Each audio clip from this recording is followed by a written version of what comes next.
All the Ikelos weapons are back and are better than ever. So in this video, I want to show you all the new roles that they can receive and how they have been improved upon. I do plan on doing this for all the other weapon types that we did get. So if you guys like to see that, be sure to stick around. But the first one we need to go over is the Ikelos SMG. This is probably the most famous and sought after weapon out of all of them, but the other ones are still very good as well. Now, thing to note is that all the Ikelos weapons can proc Warmon cells. So if you want to play into a Warmon cell build, this is going to be good for that. But first, let's go over their new origin trait, Rasputin's Arsenal. Breaking a target shield partially reloads this weapon's magazine.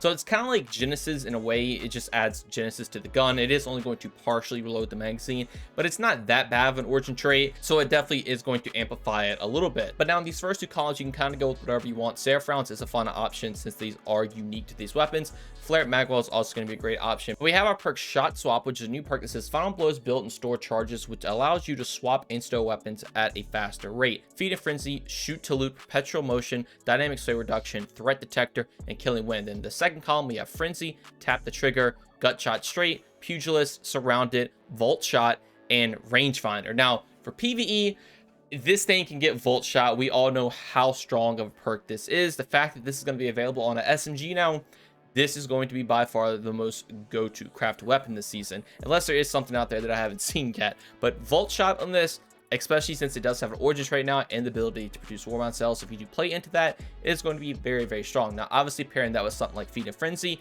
it is just very, very good. Throw a Flare Magwell in there, a Reload Speed Masterwork, and you're just going to be able to reload this thing very, very fast and just apply jolt everywhere. Now, Threat Detector, Perpetual Motion also aren't bad options for PvE, but I would definitely go for this role if you are going for PvE. Now, for PvP, you have things like Rangefinder, Perpetual Motion that can also be very, very strong. Even Tap the Trigger is going to be very nice. There's a lot of different options you can go. Killing Winds on here as well. For me personally, I would probably go Rangefinder, Perpetual Motion with as much range as possible, just to make it really consistent and I can hit targets further away. Now, the next gun we have is the Ikelos shotgun, which is a rapid fire frame, which I remember correctly actually did get a damage increase. Also, all the shotguns have their pellet spread changes, so they're way more consistent now, which also is going to be good for PvE. Now, in the first column, again, go with whatever you want to. And then in the second column, I would definitely probably go with something to increase your magazine size. Something like a Pendant Mag will be very nice because you can get to 8 shots. Even if you want to go the more reload speed route, taking something like Light Mag could work too. Now, in our first column, we have Feed and Frenzy, Turnabout, Offhand Strike, which is a new perk that says Final Blows grant additional weapon range, stability, and accuracy when firing from the hip for a short duration. Threat Detector, Grave Robber, Subsistence, and Pugilist. Second column, we have Vorpal, Incandescent, Surrounded, Swashbuckler, Cascade Point, which says Final Blows or sustained precision hits with another weapon, increases his weapon's fire rate for a short duration. 1-2 Punch, and Trench Barrel. Now, this is mainly going to be a PvE focused weapon, and there's a lot of good perks. Swashbuckler's not that bad. Vorpal is really good. 1-2 Punch did get nerfed, but it was still probably going to be relatively good. I might recommend 1-2 Punch on a non-rapid frame because you're mainly using rapid frame for the shotgun to actually do damage. And Trench Barrel is also another great option. Trench Barrel Grave Robber, it's going to be pretty good. You get a melee kill an enemy, the gun gets refilled to max, and you do a lot more damage. If you want just a really consistent one, definitely something like Vorpal and even Threat Detector is going to be very good because you have to be close with a shotgun anyway, so you're going to get a lot of benefits. I mean, and even Turnabout honestly isn't terrible. Just getting a shield lets you going to get that overshield, and since you're up close, that overshield will help you survive a little bit more. The OG role for this was Threat Detector Trench Barrel, which is also a great option, but honestly, I would probably just go with something Vorpal if you just want a very consistent weapon. You just throw it on, you don't have to worry about anything, but Trench Barrel will net you more damage overall if you do play into it, so maybe something like Trench Barrel and Grave Robber. Now, for PvP, like I said, you don't really use these a lot for PvP. They can be pretty good. Maybe Offhand Strike actually seems like a fun perk. You know, you get your Final Blows, then pretty much every single one of your stats is going to be increased when you're firing from the hip. Threat Detector is also not that bad of an option. Then even Cascade Point, where you get Final Blows or sustained precision hits with other weapons, you can swap to the weapon faster. That could be pretty good, but overall, like I said, you're not really going to use these for PvP as much, and it's definitely more of a PvE option. Then we have the Ikelos Sniper Rifle. This, honestly, is a very good sniper rifle. It is a rapid fire frame, which makes it the highest DPS sniper in the game. If snipers were ever good, you probably want to use something like this. And again, I would definitely go with something to increase your magazine size because you can get this up to 7, but then in the other column, just kind of go with whatever you feel comfortable with. Now, in the first column, we have Fragile Focus, Surplus, Perpetual Motion, No Distractions, Moving Target, 4 times the Charm, and Overflow. Then the second column, we have Under Over, Slick Draw, Elemental Capacitor, High Impact Reserves, Box Breathing, Focus Fury, and Incandescent. So there is honestly a good amount of perks for both PvE and PvP right here. Starting off with PvE, you have your really heavy hitters with 4 tons of charm, so you can get that free ammo.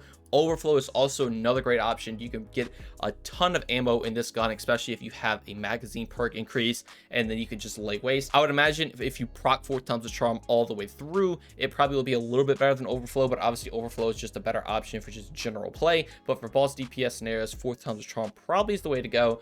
Then you also have things like high impact reserves, so that damage increase. Focus Fury is going to be another great option that has a new addition to this gun. That with 4 tons of charm, this weapon will just obliterate any bosses if sniper rifles ever do become meta, and I would definitely recommend crafting something like this.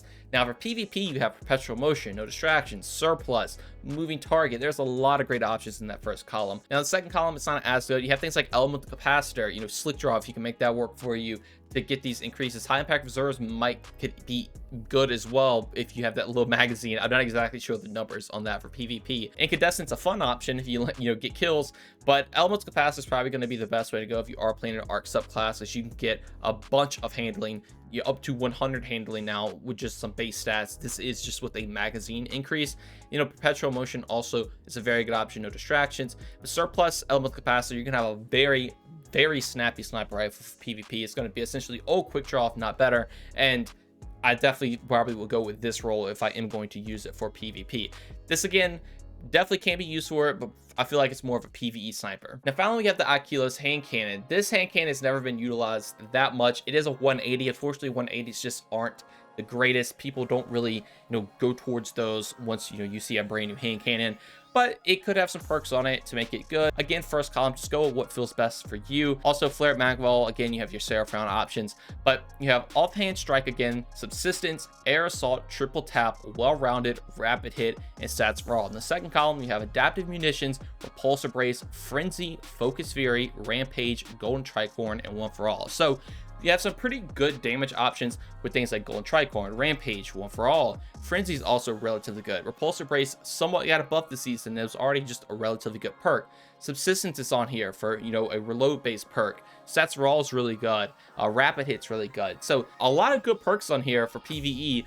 It's just the fact that it's a 180. So things like Rapid Hit, Rampage, you don't have to worry about it. You get precision hits, you get damage. Golden Tricorn is also really good if you're playing into your abilities. Stats Raw, One for All is a great option for Grandmaster level content. You can just get a bunch of benefits, a huge damage increase. Even things like Rampage and Subsistence is really good for just general act clear. Throw a Repulsor Brace on there. There's a lot of good options. It also does have access to Adaptive Munitions, which can also help out with taking shields. Then for PvP, you have your Offhand Strike, which could be pretty fun. Air Assault got a relatively decent buff, so this could be good as well if you are playing into that AE. Well-Rounded is kind of Rapid Hit's not a terrible option. And then the other column, Rampage is going to be good. Golden Tricorn is going to be good to get that damage up, but there isn't anything great specifically in these second columns that I would recommend running other than maybe something like that. Again, this is also more of a PvE weapon than PvP, but again, it's a 180, so it's not really that either. So going over all these again, Ikelos SMG is definitely probably going to be the most sought after. It's good for PvE and PvP, probably one of the best for both. The shotgun's really good for PvE. Sniper's really good for PvE. It's okay for PvP. You just go with a unique role you like. Then the hand cannon is kind of just there. If you want to craft it, you can. No one's ever really going to use it, because if you're trying to make war cells, you're just going to use the SMG anyway. But that is what I consider to be the GOT roles. But I hope this all did help you out if you just want to know what certain perks are on the weapons. And like I said, I am probably going to do more of these in the future, so if you'd like to see those, just be sure to stick around, subscribe, and drop a like and turn those notifications on. Also, if you want to join my Discord or follow me on any of my socials, all of that will be linked in the description below. But just know watching this video is way more than enough, and that every single bit of support from you all is truly appreciated. Thank you all so much for watching this one, and have a great day. Peace.